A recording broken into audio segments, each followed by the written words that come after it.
Hello everyone. In this video, we're going to talk about the absolute or superlatives in Romantic era and after. So in order to deep understanding what the absolute means, we have to first look at the Romanticisms. So there are three key elements for it. So the first one is the new and the old. Because when we look at the background during the Romantic period, all the world are like changing. Like they have social revolutions, they have like political revolutions.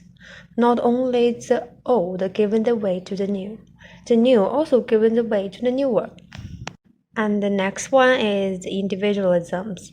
So people start to focus on their spirit. Like they believe everybody have differences with each others.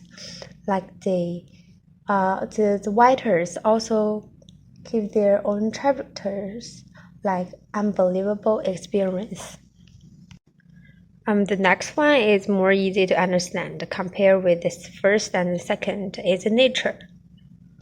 As long as you read the poem, you can see that the author use like nature things all over, like use the wind, use the river to like show his different feelings. So the absolute, like it is like the center compound for many romantic authors, and it's the meaning of it like attempt to overcome the limitations like the rationalism and the empiricisms. So absolute is a term that refers to the automatic reality or principles that underlie and transcends all things. While it also associated with the concept of the religion, like the angel, like the god. You can also find them in different points.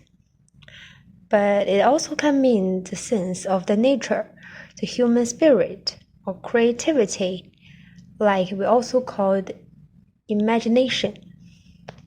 Like those elements that romantic writers sought to convey. While the absolute not only is the central concept of many romantic writers who sought to overcome the limitation of rationalism and empiricism as we mentioned before, it also expressed their desire for the harmony of the individual spirit and the rhythm of the perceived world. One of the main sources of the concept of the absolute is come up from the Emile Kant, who distinguished between the subject and the object. While he thinks we cannot know the object directly, but only through our understanding categories and the moral laws. While it attempts to reveal the absolute as the basis of the nature and the spirit.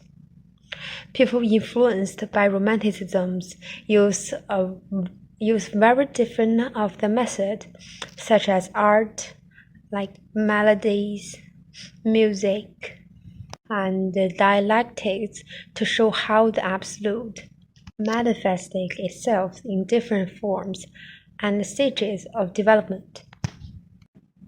Well, another source is come up from the Friedrich Schlegel, who coined the terms romanticisms and believe that art that presents aesthetic ideas in infinite variety of forms can be called romantic.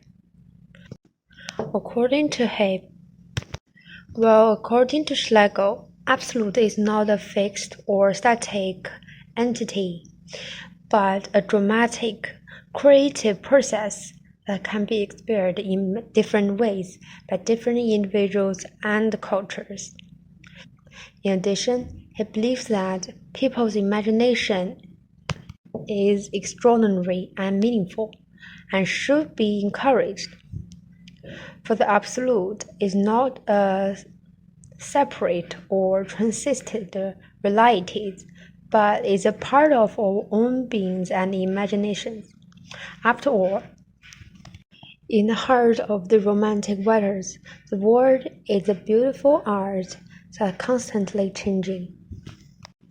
The ideas of absolute also influence other romantic authors, like the Percy Shelley and Victor Hunk and William Wordsworth.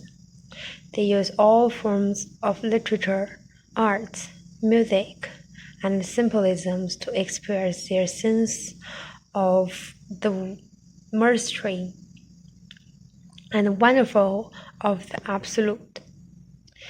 They use nature, the human spirit, to write on it. They also explore the themes of love and freedoms that are relative to the absolute. They also express a desire for higher or deeper reality beyond the mundane and conventional.